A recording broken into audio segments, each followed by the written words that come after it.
You can check off a box on your Werb bingo card, because today we're going to talk about how paneling is important for more than just action.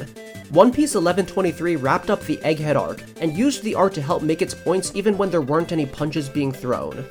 Also, I'm gonna do a Q&A, since we're almost at 5,000 subscribers and this channel's 1-year anniversary. But I'll say more about that later, so let's get right into the paneling of chapter 1123.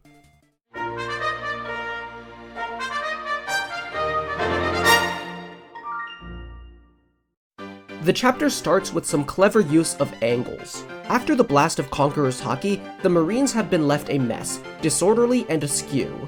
We convey that through the slanted angles throughout the page that give the exact energy a regimented fighting force is not supposed to have.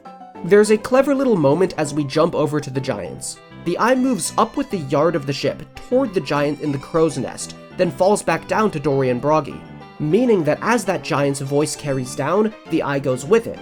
We get a similar effect when the eye travels diagonally down and toward Emmett with Luffy's booming voice.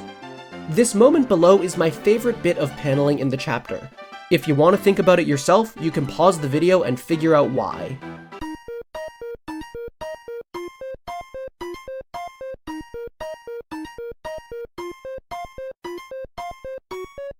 I love this moment for how it exemplifies how paneling isn't just about showing things that happen. Because nothing happens here. Emmett is silent. Within the world, it's a non-event. But narratively, it's more than that.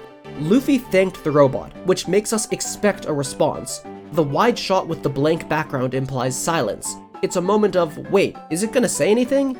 It's not yet clear there, in part because we don't have a proper view of Emmett's eyes. But next panel, it's apparent that the light has gone out. It being a separate panel implies a passage of time. Like we waited a moment specifically to give Emmett an opportunity to speak, and it didn't take it. The first one could have just been a dramatic pause before dialogue, and it deliberately leaves that possibility open so that the second one can confirm that there's nothing. If there is one thesis statement behind my videos, it's that paneling isn't just about showing what happens, but about making the reader think things.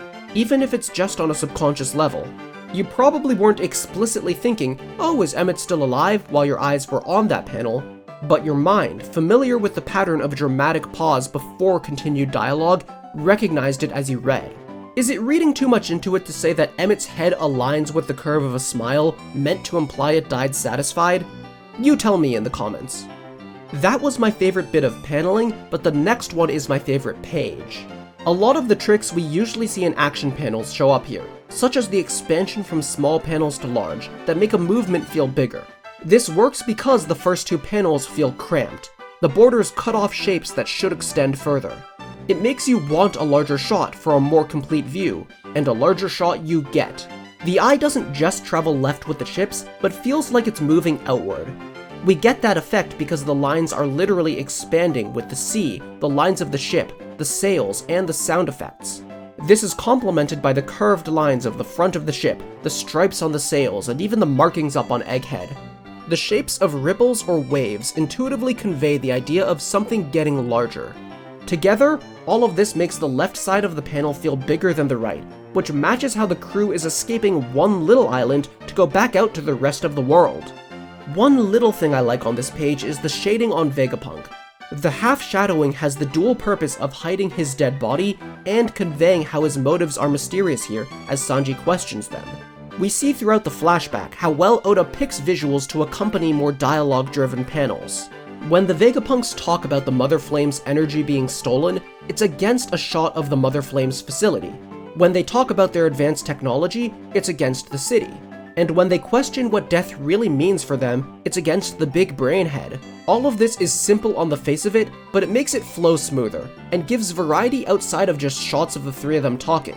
If you want to read my breakdown of some of the other panels during the flashback, be sure to subscribe to the Patreon. Channel memberships are currently down because I forgot to do some verification steps with Google.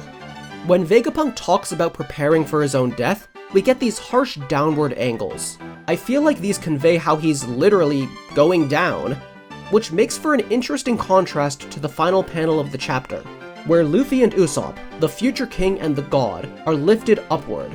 They're literally framed to be surrounded by allies, but also above them, which is kind of just exactly their roles in the narrative, or at least it's Luffy's.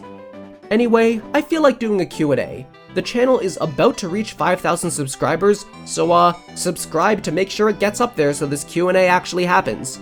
It's also been almost a year since I started the channel, and I've just been thinking a lot about how we got here, how much has changed since we started, and where I want to take it next once I'm ready to. So if you're interested in hearing me yap about that, or you want to know about my favorite arcs or characters or whatever, or anything else random, feel free to ask.